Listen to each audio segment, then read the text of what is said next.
11일에 금강산에 있는 남측 시설을 최종적으로 철거할 최후 통첩을 했다라는 사실을 공개했습니다. 그러면서 이 남쪽 정부죠. 현재 우리나라 대한민국 정부에 대해서 강력하게 비난의 성명을 조금 전에 냈습니다. 김영주 의원님의 분석대로라면 현 정부가 어찌됐든 북한과의 관계, 특히 금강산 문제 때문에 북한 선원 2명을 이런 비판을 각오하면서 북으로 보냈다는 해석도 나오고 있는 건데 정작 그 북한은 이렇게 우리를 대우하고 있는 겁니다. 남조선 당국은 귀머거리 흉내에 생주정까지 하며 우리 요구 금강산 시설 철거에 응해 나서지 않고 있다. 창의적 해법이니 실무회담 제안이니 가을 뻐꾸기 같은 소리를 하기에 우리의 확고한 의사를 명백하게 통제한다. 11월 11일 부질없는 주장 계속 고집한다면 일방적으로 철거를 단행한다는 최후 통첩을 보냈지만 오늘까지도 묵묵부답. 자, 이 부분 좀 주목해서 볼 필요가 있는데 북한이 11월 11일에 4일 전이죠?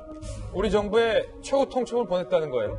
그런데 현재 우리 정부는 북한이 11월 11일까지 최후 통첩 보냈다는 사실을 지금까지 밝히지 않고 있었는데 북한이 조금 전 공개를 한 겁니다. 그러면서 우물 같은 남측 시설들을 지난 시기의 관계 생각하며 비록 볼품없는 재산들이 남아 스스로 철거해 가라고 마지막 아량을 베풀었다는 것을 알아야 한다. 김영주 의원님. 네. 너무 자존심 상하는데요. 네. 북한의 오늘 성명, 문재인 대통령과 청와대를 향해서 가을 뻐꾸기 같은 소리를 하고 있다. 네. 뭐 지금 이렇게 얘기하는 거잖아요. 가을 뻐꾸기는 사실은 소리를 5월부터 8월까지 냅니다. 그러면 가을에는 뻐꾸기가 남쪽으로 날아가거든요. 그렇군요. 그래서 북한 속담에 가을 뻐꾸기 같은 소리라고는 말이 안 되는 소리. 말이 안 되는 소리 한다. 우리 정부 보러. 의미고 또 귀머거리라고 하는 것은 10월 29일부터 11월 6일 계속 이런 철거에 대한 주장을 해왔고 요구를 해왔는데 거기에 대해서 응답하라. 더 이상 금강산 개발에 남측이 끼어들 여지가 없으니까 그나마도 우리가 철거할 수 있는 기회를 주니까 그때라도 철거라도 하든지 아니면 투자라도 하든지 금강산 특구법에 있어서 그런 얘기를 하는 겁니다. 그런데 그런 얘기는 하지 않고 뭐 창의적 해법이니 실무협상이니 이런 주장을 하는 것은 받아들일 수가 없다. 이렇게 얘기를 하는 거고 더 이제 정부로서 당황스러운 것은 만약 우리가 전제로 했던 것처럼 선언 문제까지 북한에 협조했음에도 불구하고 단호한 입장을 말하자면 바꾸지 않는다라고 하는 것은 매우 당혹스러운 부분이고 그러니까 결국 금강산 개발이라는 건 98년도에 아시다시피 정주영 명예회장이 소떼 방북으로부터 시작된 것이 20년 역사가 있었고 지난 10년간 어쨌든 우리 관광객의 어떤 비살 사건으로 해서 멈춘 거거든요.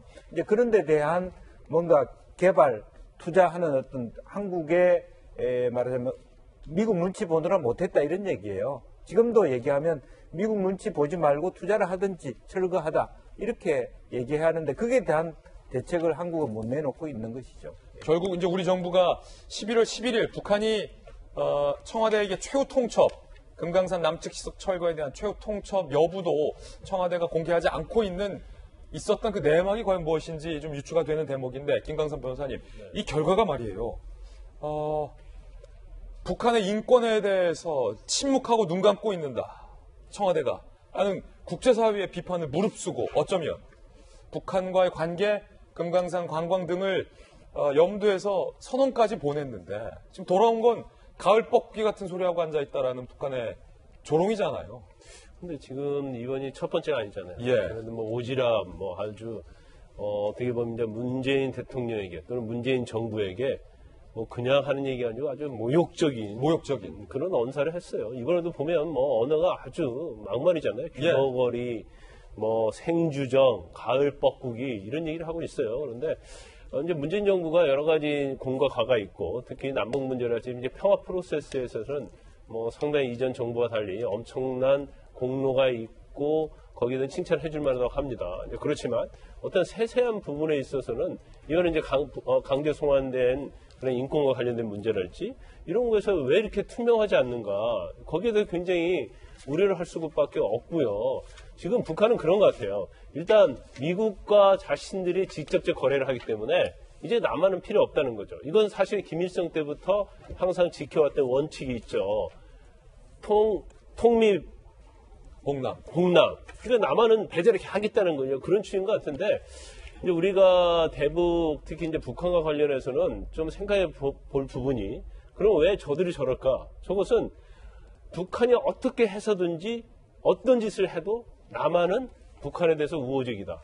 그리고 모든 걸 주려고 한다. 그럼 일종의 짝사랑이라고 볼 수 있는 거거든요. 예. 그러면 일반적으로 서로 좋아서 사랑하는 사이에서는 서로를 존중하지만 짝사랑하면 사랑을 받는 사람이 그 사람을 좀 무시하는 경향이 있어요. 그러면 북한과 관계도 마찬가지고 또 국제적인 관계 마찬가지죠. 밀고 당기는 그러한 어떠한 테크닉이랄지 기술이랄지 그런 게 필요한데 그게 아니고 무조건적으로 주기 때문에 어떻게 보면 굉장히 우리를 우습게 보는 거죠. 우습게 보는 거. 우리는 아무렇게나 행동해도 저쪽은 우리한테 할 말을 하지 못한다. 그런 생각을 하고 있고 우리가 이렇게 해도 우리에게 불리하게 될 것은 아무것도 불리한 조치는 하지 않을 것이다. 그런 생각을 하고 있는 것 같아요. 그래서 일단 북한을 다루는 기술에 있어서 지금 현 정부가 좀 잘못된 생각을 하고 있지 않나 그런 생각이 들고 그리고 그 강제 송환 관련해서 이제 대한변협에서도 발표를 했거든요. 아, 그래요? 대한변협도? 예. 그래서 이거 자체는 명백하게 반인권적이다. 그리고 사실은 그 주민에 대해서는 지금 흉악범이다 하고 있잖아요. 그러면 우리 법에는 어떻게 해요? 필요적 변론이단 말이에요. 그럼 변호사 붙여서 사실관계도 확인해야 하고 변론을 할 수 있어야 하는데 이걸 강제 송환하는 것 자체는 이제 문제가 있다고 보고 제일 중요한 것은 그거죠. 인권이라는 것은 어떤 정책적, 정치적 고려보다도 우선돼야 한다는 거예요. 그래서 그 점을 좀 현 정부에서는 좀 고려를 해야 한다 이렇게 봅니다. 청와대가 북한의 처참한 인권 현실에 눈을 감고 있다라는 비판이 제기되고 있는 지점이 또 다른 지점이 있습니다. 바로 이 부분입니다.